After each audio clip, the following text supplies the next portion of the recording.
اللہ کا لاکھ لاکھ شکر ہے کہ اللہ نے ہمیں انسان پیدا فرمایا، پھر مسلمان پیدا فرمایا، اور پھر اپنے پیارے محبوب حضرت محمد صلی اللہ علیہ وآلہ وسلم کے مبارک امت میں پیدا فرمایا، اور پھر ایمان کی دولت سے نوازا۔ اس پر اللہ تعالیٰ کا کتنا شکر ادا کرے تو کم ہے۔ ایک عورت کو اللہ ہر بار اولاد نرینہ سے نوازتا، مگر چند ماہ بعد وہ بچہ فوت ہو جاتا، لیکن وہ عورت ہر بار صبر کرتی اور اللہ کے حکمت سے راضی رہتی تھی، مگر اس کے صبر کا امتحان طویل ہوتا گیا، اور اسی طرح ایک کے بعد ایک اس عورت کی بچے فوت ہوئے۔ آخری بچے کے فوت ہونے پر اس کے صبر کا بندھن ٹوٹ گیا۔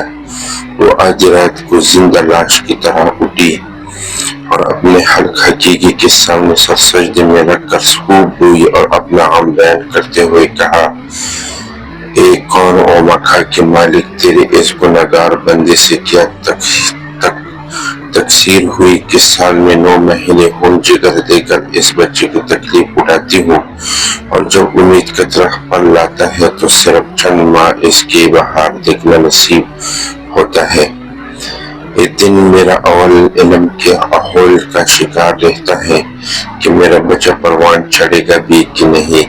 اے دکھی دلوں کے بیچ جاننے والے، مجھ بے نوا پر اپنا لطف اور کرم فرما دے۔ روتے روتے اسے آنکھ آ گئی، خواب میں ایک شگفتہ پر بہار باغ دیکھا جس میں وہ سیر کر رہی تھی کہ سونے چاندی کے اینٹوں سے بنا ایک محل نظر آیا جس کے اوپر اس عورت کا نام لکھا ہوا تھا۔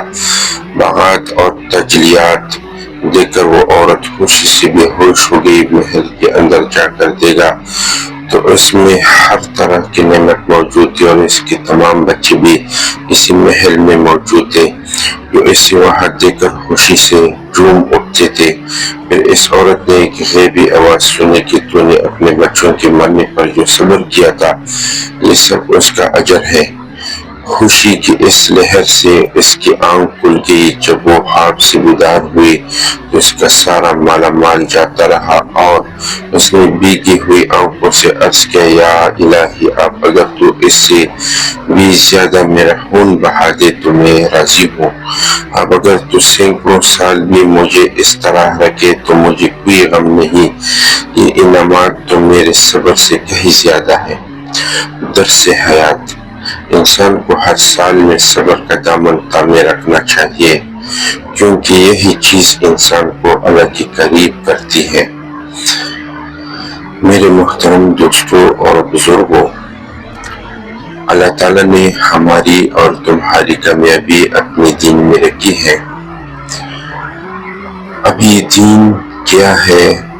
اللہ کے احکامات کو ماننا اور پیارے نبی صلی اللہ علیہ وآلہ وسلم کے مبارک طریقوں پر اپنی زندگی بسر کرنا، اس کو دین کہتے ہیں۔ اب یہ دین ہماری زندگی میں آئے، بلکہ پوری انسانیت کی زندگی میں آئے، اس کے لیے محنت کی ضرورت پڑتی ہے۔ اس محنت کے لیے ہمیں اپنا قیمتی وقت، اپنا قیمتی جان، اپنا مال اللہ کے راستے میں قربان کرنا ہوگا، تاکہ ہمارے آنے والی زندگی اور آنے والا وقت قیمتی بنے اور قیمتی ہو جائے۔ شکریہ۔